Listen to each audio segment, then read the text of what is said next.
Assalamualaikum warahmatullahi wabarakatuh. Salam sejahtera bagi kita semua. Selamat siang anak-anak ibu dimanapun Anda berada. Nah, alhamdulillah kali ini kita berjumpa lagi dengan saya Ibu Yufafriza MPD dalam kajian pragmatik. Nah, pada kesempatan kali ini kita akan membahas tentang prinsip-prinsip konversasi. Ada yang pernah dengar apa itu prinsip-prinsip konversasi? Nah, banyak sekali referensi atau rujukan tentang materi tersebut. Nah, tapi sebelumnya kita harus ketahui dulu apa tujuan pembelajaran kita pada hari ini. Nah, baiklah, para mahasiswa ibu dimanapun Anda berada, tujuan pembelajaran kita hari ini yaitu setelah Anda nanti mempelajari tentang materi prinsip-prinsip konversasi, Anda diharapkan yang pertama, Anda sebagai mahasiswa mampu untuk mengidentifikasi prinsip-prinsip konversasi atau maksim berdasarkan beberapa pendapat para pakar ahli pragmatik. Dan yang kedua, Anda diharapkan mampu menyimpulkan seluruh isi materi yang saya sampaikan. Baiklah, pertama sekali kita akan mempelajari dulu apa itu pengertian prinsip konversasi atau maksim. Nah, banyak sekali para pakar pragmatik yang mengemukakan tentang prinsip-prinsip konversasi dalam pragmatik. Nah, salah satunya yaitu dalam ilmu pragmatik, prinsip-prinsip konversasi disebut juga dengan maksim. Jadi masih ada mahasiswa yang bingung ini antara perbedaan dan persamaan antara prinsip-prinsip konversasi. Nah, adapun persamaan dan perbedaan antara prinsip-prinsip konversasi dengan maksim yaitu antara prinsip konversasi dengan maksim merupakan sama-sama prinsip yang berlaku dalam pemakaian atau penggunaan bahasa. Jadi mahasiswa sudah paham kan, sudah bisa memahami bahwa prinsip-prinsip konversasi itu sama dengan maksim. Jadi jangan bingung lagi ya. Coba kita lihat apa itu pengertian maksim. Banyak sekali pakar yang sudah mengemukakan tentang pengertian maksim. Nah, salah satunya yaitu berdasarkan pendapat Grace. Dia mengemukakan pada tahun 1975 bahwa maksim itu merupakan suatu prinsip yang harus kita pahami oleh kedua belah pihak. Yang mana dua belah pihak? Yaitu penutur dan lawan tuturnya, si pembicara dan si pendengar pada saat berkomunikasi. Apa tujuannya?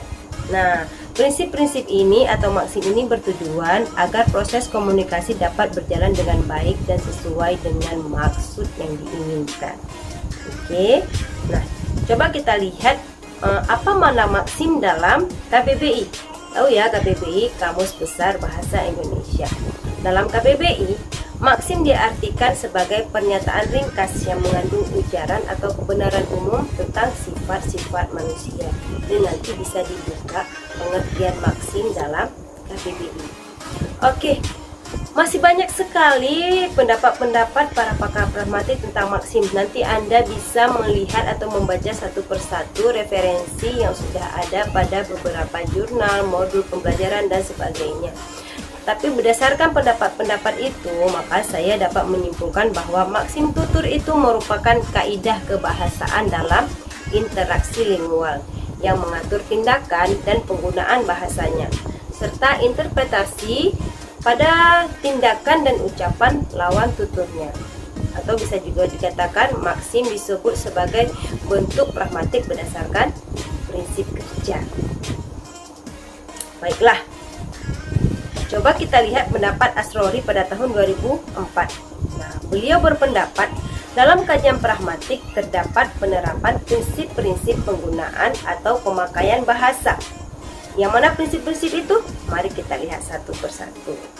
Pada urutan pertama, prinsip-prinsip itu meliputi penggunaan bahasa dengan memperhatikan prinsip-prinsip kerjasama. Yang mana prinsip kerjasama?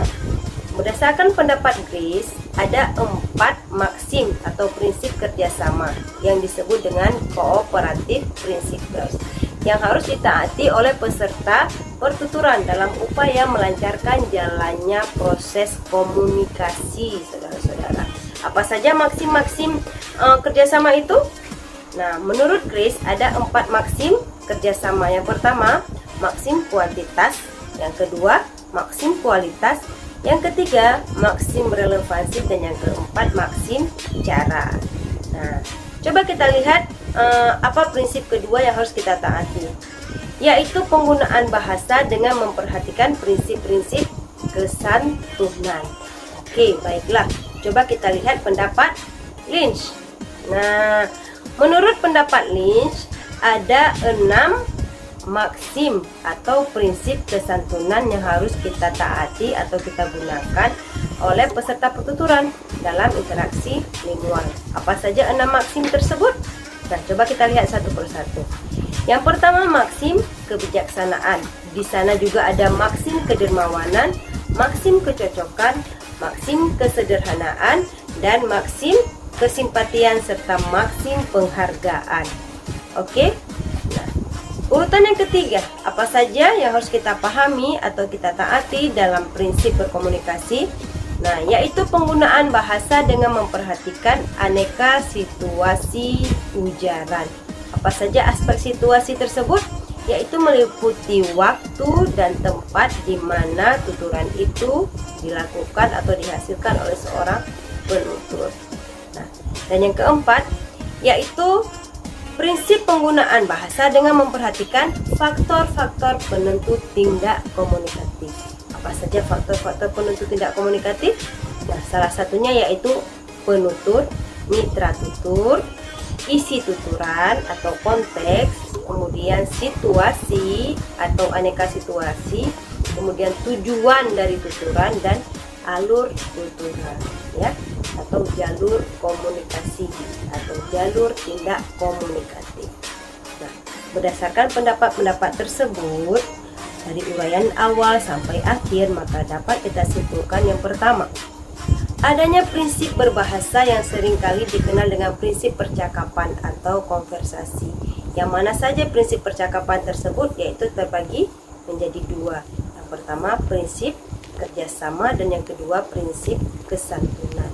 Nah, kesimpulan yang kedua, dalam kajian pragmatik adanya beberapa prinsip penggunaan atau pemakaian bahasa, yaitu yang pertama penggunaan bahasa dengan memperhatikan prinsip-prinsip kerjasama. Yang kedua, penggunaan bahasa dengan memperhatikan prinsip-prinsip kesantunan. Yang ketiga, penggunaan bahasa dengan memperhatikan aneka aspek situasi ujaran. Dan yang keempat, penggunaan bahasa dengan memperhatikan faktor-faktor penentu tindak komunikatif. Nah, baiklah, mahasiswa ibu dimanapun Anda berada, hanya ini yang dapat kita sampaikan atau yang akan kita bahas pada minggu ini.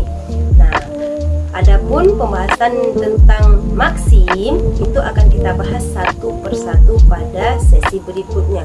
Nah, mudah-mudahan pembelajaran hari ini sangat bermanfaat buat kita semua dan dapat diambil sebagai rujukan atau referensi tentang pembahasan jenis-jenis atau prinsip-prinsip konversasi. Sampai jumpa pada sesi berikutnya.